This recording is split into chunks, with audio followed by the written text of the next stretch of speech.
Hey, it's Ken again. So, what we're going to talk about now are some of the things that I look for inside of a market to determine for me whether it's good or bad. And this, I think, everybody needs to take a look at before they actually even enter into a market.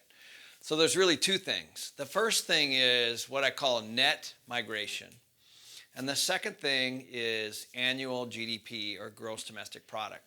And so let's first talk about net migration. And so when I'm taking a look at a state, for example, let's say the state of Idaho, what I want to see is whether or not the state of Idaho is growing or shrinking. And net migration is the difference of people coming in versus people going out.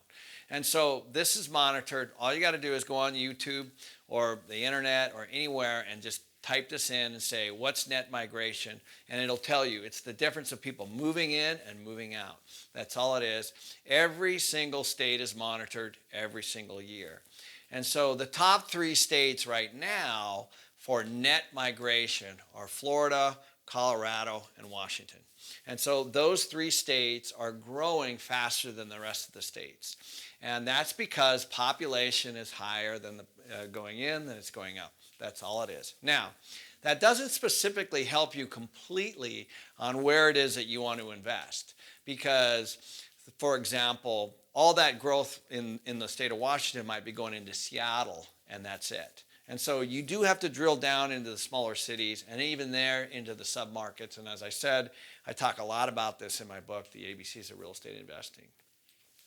The other piece that you really need to be paying attention to is the annual GDP or the annual gross domestic product. So all this is it's a financial statement for the state. That's all. And so a city has one, a state has one, and the country has one. So it's like the U.S. leads the world in GDP growth, gross domestic product growth. And it's all it is the goods and services and trades for that particular entity. So in this particular case, you're looking at the state.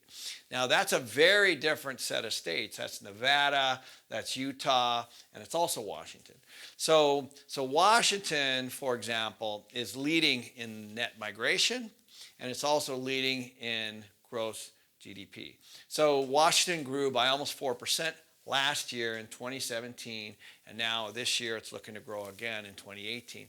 And there's a reason for that, and it's very complex as to why, but it has to do with pro-government and businesses. And so if businesses are doing well, then that means the GDP is higher. And so typically in those kinds of environments, jobs are harder to find, wages are higher, occupancies are a lot higher, and vacancies are low, and there's rent growth, and all those things around the GDP. So GDP is a very, very important piece of when you're taking a look at for when you want to invest. Because what you want is you want a very progressive state. Now, with that being said, at the same time all those two things are going on, Texas is actually leading the country in job growth. So that's another thing you got to look at, and you got to look at where in Texas. So as you're starting to dice into what markets are best, if you think about it in its purest form, population growth creates demand, period. Okay? This is very, very simple. So if there are people moving somewhere, it's putting stress on an economy, good stress. It's putting stress on the restaurants. It's putting stress on the occupancy for apartments. It's putting stress on the occupancy for office space. And so as you start to look at the stress levels as it starts to hit the supply, the prices go up or down based on that. So during the last recession, when we saw all these houses kind of hit the market that people lost, there was a lot of excess inventory. And that's what happened was all that had to be absorbed. And so we talk a little bit about absorption. So when you look at supply and population growth as it creates a demand, it's going to determine whether a market's going to go up, stay flat, or potentially be soft for a long, long time.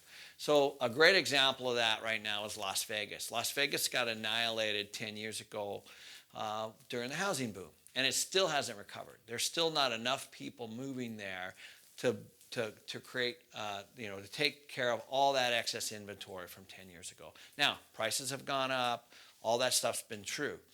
but there's still a lot of excess inventory. Now let's go to Phoenix, where all that inventory is gone, because Phoenix has grown very well over the last 10 years. And so now we're starting to see new construction and things like that. And so these are all the little things that you need to determine and look at before you enter into a market. But start with net migration and then start with GDP, because those are two very good things to kind of see the health of a state and where it's heading. And that's how you want to invest. You want to start there and then start to drill down into the individual cities and then into the individual neighborhoods. Thanks for watching.